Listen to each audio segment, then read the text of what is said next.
Again, some of the critics have also said we have no right to even suspend a member of this parliament or this Senate.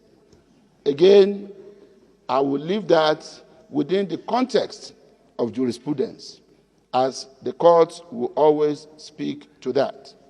But it is very clear on our rules as to how far we can go. And we are not of the opinion that we are in breach of either the Constitution or any of our rules. Again, Section 60 of the Nigerian Constitution confers on this Parliament the constitutional right to regulate its own procedure.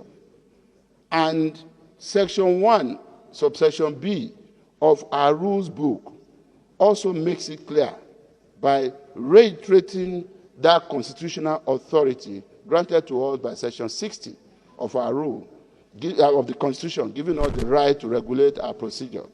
And suspension, as far as we are concerned, is the only alternative to the kind of anarchy that the nation witnessed in the past, where members of parliament had reasons to shout, to get physically engaged with each other, to engage in acts of violence, to tear each other's clothes, and, do all manners of things. We are moving, thank God that we are moved away from that. It also shows that democracy is growing, nascent as it might appear to be.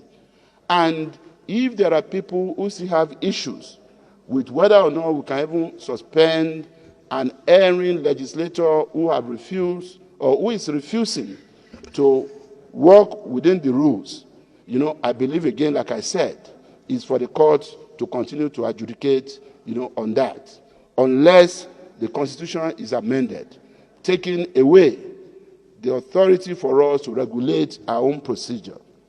And then, of course, with respect to the question of whether or not we are to, follow our rules, let me emphasize that the seventh schedule to our Constitution